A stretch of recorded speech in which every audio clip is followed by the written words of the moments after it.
And joining me now is Pulitzer Prize winning author Douglas Blackman. He's an expert on U.S. race relations and a senior fellow at the University of Virginia's Miller Center. We appreciate you joining us. Thanks for coming in. Happy to be here. Thank you.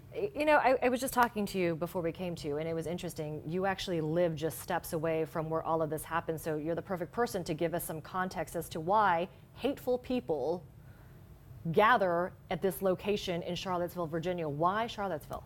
You know, there are a lot of cities around the country right now that are struggling with this question around Confederate monuments and what to do with them. It began with the Confederate battle flag.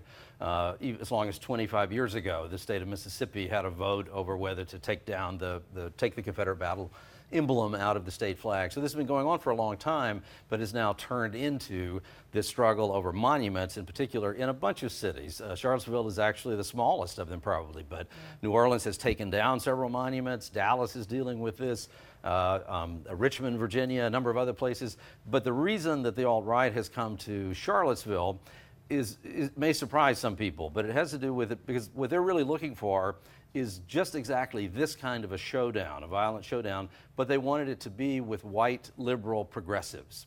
They wanted to be in the streets in a struggle, not in a place like New Orleans or even Richmond, Virginia, where the people on the other side would have been mostly African Americans, and the explicit racist nature of all of this would have been very obvious. So they knew that there would be counter protests, that people would come out to counter what they were saying. They wanted to possibly have violence. They wanted to be in a classic college town where they would get in a giant scrum with a lot of college kids and white liberals, because in some sense I think they must think that it deracializes, makes it less obvious that what they're really about is just old-fashioned KKK, bigotry, Nazism, white supremacy. That's all this is about. It's not patriotism, it's just a racial fight. Got it. Now, do you think some people, the media maybe, or some GOP lawmakers are being too tough on President Trump? Or do you see that people have become emboldened to go out to the streets and, you know, show off their racist views? I don't think that we can necessarily attribute all of this to the election of Donald Trump. Now, I think we probably can attribute the election of Donald Trump partly to that there has been this ferment of this kind of activity in recent years. We saw it through part of the Tea Party movement. We saw it in some of the opposition to President Obama. So who's responsible for all of this having started may be a little harder to identify.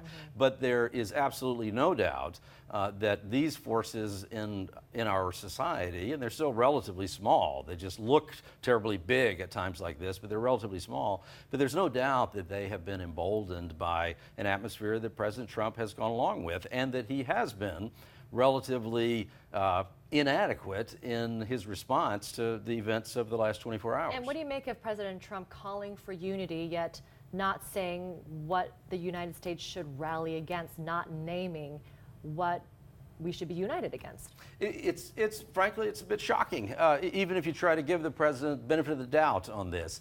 It is good that he made some statements that said that he's opposed to hatred of all kinds and that there shouldn't be violence. That's all true.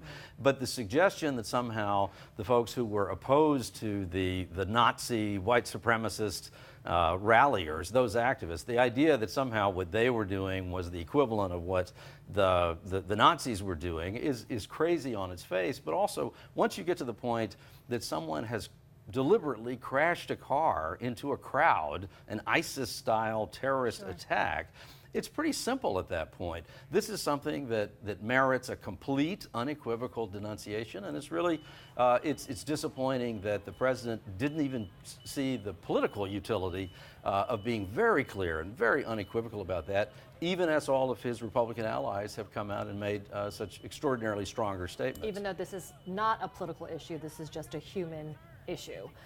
Douglas Blackman, we're going to leave it there. Appreciate you joining us. Thank you for coming in. Thank you.